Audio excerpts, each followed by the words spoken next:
IELTS কারোর জন্য খুবই ইজি আর কারোর জন্য বিগ চ্যালেঞ্জ। প্রায় 13-14 বছর একাডেমিক্যালি ইংলিশ পড়ার পরেও যখন আমরা অ্যাব্রডের ডিসিশন নেই তখন তো আমাদের আইএলটিএস দিতেই হয়, আর তখন আমাদের পেটে যায়। কিন্তু আমাদের উচিত ছিল ফাটানো, বাট স্যাডলি তা না করে উই স্টার্টেড আস্কিং কোন বই পড়বো, কিভাবে পড়বো, কতদিন পড়বো, নিজে প্রিপারেশন নিব নাকি কোচিং সেন্টারের কাছে, কোন কোচিং সেন্টারের কাছে যাব, কতদিন প্রিপারেশন নিব, কিভাবে, উফ আ লট অফ কোশ্চেন্স। কিন্তু এই সব কোশ্চেন্স না করেও কিভাবে আমি মাত্র 7 দিন প্রিপারেশন নিয়ে আইএলটিএসে 7 পেলাম, সেই গল্পই আজ আমি আপনাদের সাথে শেয়ার করব। কি এমন ভিডিওর অপেক্ষায় ততদিন ছিলেন, তাই না? কিন্তু প্রথমে বলে নেই, ব্যান্ড 7 কিন্তু আহামরি কিছু না, এর চেয়ে বেশি অনেকেই পেয়ে থাকে, কিন্তু এটা ফেলে দেওয়ার মতোও না। With band 7 you are eligible to apply all over the world. তাহলে আর কি লাগে? Anyways, without further ado, let's clear why I set for IELTS.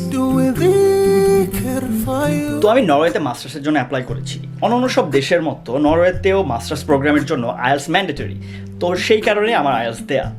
তো এক্সট্রা একটা ইনফরমেশন দিয়ে রাখি, আমি যখন মাস্টার্সের জন্য নরওয়েতে অ্যাপ্লাই করেছি তখন কোনো ধরনের টিউশন ফি ছিল না, বাট রিসেন্টলি নরওয়েজিয়ান গভর্নমেন্ট সব ধরনের প্রোগ্রামের উপর টিউশন ফি ইম্পোজ করেছে, তো মোস্ট প্রবাবলি যাওয়ার হচ্ছে না।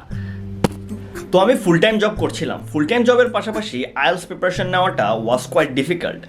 কিন্তু কয়েক বছর আগে আমি একটা ভিডিও দেখেছিলাম ভারাত ইন জার্মানির চ্যানেলে, যেখানে ভারাত এবং তার ভাই তাদের নিজেদের এক্সপেরিয়েন্স শেয়ার করছিল আইএলটিএস এবং অন্যান্য টপিক নিয়ে, এবং ওই ভিডিওতে যে কোনো একজন, আই ডোন্ট রিমেম্বার হু, কিন্তু বলেছিল যে হি only took 7 days preparation to set for IELTS. তো আমি চিন্তা করলাম যেহেতু ডেডলাইন খুব কাছাকাছি চলে আসছে, why not take the challenge. তো যেহেতু আমার হাতে সময় কম ছিল এবং আইএলটিএস এক্সামটা যেন খুব কনভিনিয়েন্ট হয়, এই কারণে I chose computer based IELTS exam. And if you want to know my experience of computer based IELTS exam, comment down below. তো এখন আমি বলবো আমি কিভাবে আইএলটিএস পুল করেছি।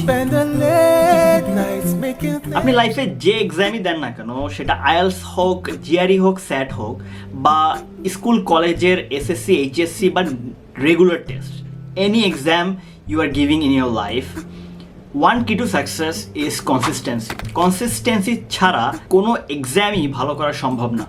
প্রিপারেশনে কনসিস্টেন্সি থাকতেই হবে। তো আমিও কনসিস্টেন্টলি প্রিপারেশন নিয়েছিলাম। সারাদিন অফিস করে এসে বাসায় 1 থেকে 2 ঘন্টার মতো প্রত্যেক দিন রুটিন মাফিক প্রিপারেশন নিতাম। Now let me break down each section to understand my whole preparation pattern. But before that, give this video a thumbs up. তো প্রথমে আসছে লিসেনিং। লিসেনিংয়ে আমি পেয়েছিলাম ব্যান্ড 8। তো আমি লিসেনিংয়ের জন্য এক্সটেন্সিভ প্রিপারেশন নিয়েছিলাম।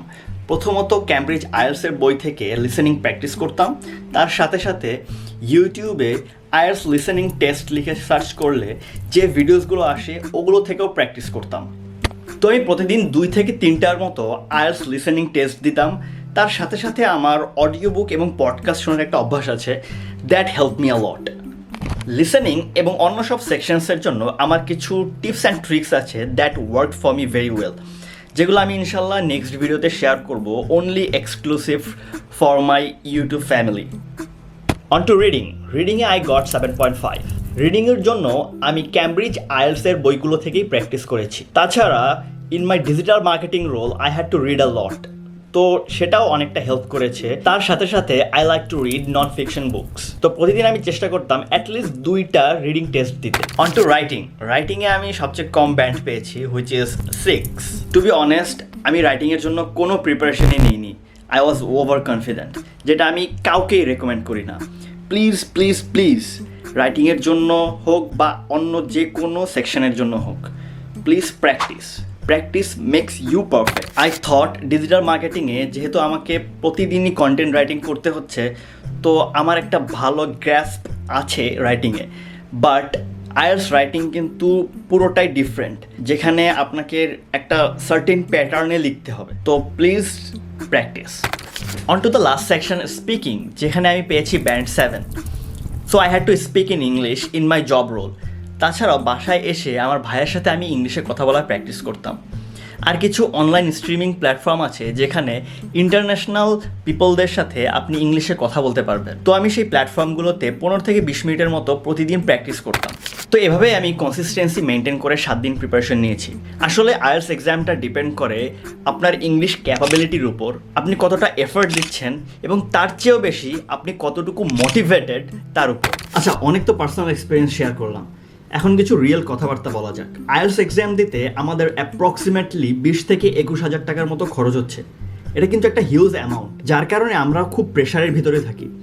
But for my personal experience I can tell you, আপনি যত বেশি রিল্যাক্স থাকবেন, যত বেশি লেস প্রেশার্ড ফিল করবেন, তত ভালো মতো এক্সাম দিতে পারবেন। আচ্ছা, এবার একটু ভেবে দেখুন, আপনি চিন্তা করছেন যদি এক্সামটা খারাপ হয় তাহলে আপনার 20,000 টাকা জলে চলে যাচ্ছে, বাট আপনি চিন্তা করছেন না যে এই প্রেশারের কারণেই কিন্তু আপনার 20,000 টাকা জলে যেতে পারে। So stay calm and give your best shot, and if you like the video, please subscribe.